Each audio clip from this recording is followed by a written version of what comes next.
नमस्कार मित्रांनो, competitive exams with Taufiq हे यूट्यूब चॅनल तुमचं स्वागत आहे। तर एमपीएससी राज्य सेवा पूर्व परीक्षा 2024 चा पेपर 1 जीएस पेपर 1 झालेला आहे। तर आजचा पेपर कसा होता, पेपरची लेवल काय होती, इझी होती, मीडियम होती का डिफिकल्ट होती, याविषयी आपण डिटेल बोलणार आहे। त्याचबरोबर जीएस मध्ये जे सब्जेक्ट असतात इतिहास, भूगोल, पॉलिटी, इकॉनॉमिक्स त्यांची क्वेश्चनची लेवल काय होती याविषयी आपण डिटेल बोलणार आहे। तर हा व्हिडिओ तुम्ही पूर्ण बघा, अजिबात स्किप करू नका। पूर्ण डिटेल माहिती सांगणार आहे या व्हिडिओमध्ये की आजचा पेपर कसा होता। डिटेल बघू। जर तुम्ही विचार केला ओव्हरऑल पेपरचा, तर जीएस चा जो पेपर 1 आहे, सर्व सब्जेक्ट असतात त्यामध्ये, तो लेवल जर बघायची म्हणली तर पेपर जो होता तो सोपा टू मध्यम होता। म्हणजे पेपर सोपा टू मध्यम होता, इझी टू मीडियम लेवलचा पेपर होता ओव्हरऑल। त्यामध्ये सब्जेक्ट वाईज अनालिसिस म्हणला तर इतिहासचे जे क्वेश्चन्स होते ते वन लाइनर टाइप होते। इन्सेंट, मिडवेल आणि मॉडर्न म्हणजे प्राचीन, मध्ययुगीन, आधुनिक सर्व याच्यावर प्रश्न आलेले होते। वन लाइनर टाइप होते प्रश्न भरपूर। त्यामुळे इतिहास हे ते एकदम सोपा था। ज्यांनी थोडाफार अभ्यास केलेला आहे त्यांना कमीत कमी 7 ते 8 प्रश्न सोडवता आलेच असते, आणि ज्यांनी चांगल्या प्रकारे अभ्यास केलेला आहे त्यांना 10 तर प्रश्न आलेच असते।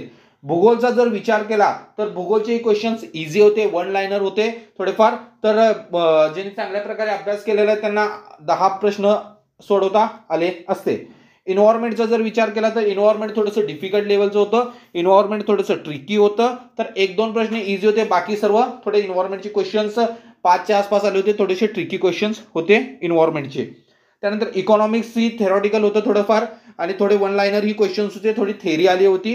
तर 8 ते 9 प्रश्न तुम्ही सॉल्व्ह करू शकला असता ज्यांनी थोडाफार अभ्यास केलेला आहे एन्व्हायरमेंटचा, चांगल्या प्रकारे वाचन केलेलं आहे, बेसिक आणि रेफरन्स यूज चांगल्या प्रकारे करून तुम्ही चांगला ज्यांनी अभ्यास केलेला त्याने 8 ते 9 प्रश्न सॉल्व्ह करू शकला।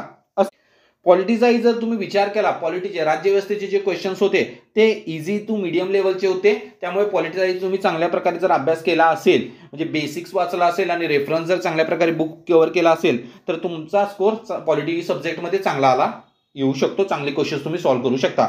सायन्सचा जर विचार केला, ओव्हरऑल जर सायन्स आपण बघितलं, सायन्स जर ओव्हरऑल बघितलं तर सायन्सचे क्वेश्चन्स हे ट्रिकी लेवलचे होते, सायन्स थोडंसं डिफिकल्ट होतं, त्यातल्या त्यात केमिस्ट्री थोडंसं डिफिकल्ट होतं।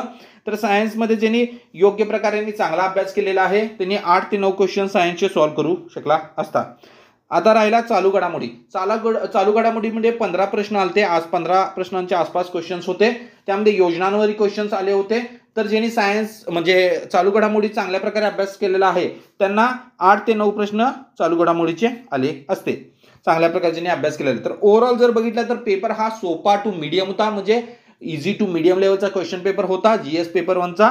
तर डिटेल हे अनालिसिस आहे जे आजचा पेपर झालेला आहे राज्य सेवा पूर्व परीक्षा 2024 चा। तर thank you for watching my video. Please like, comment and subscribe my channel.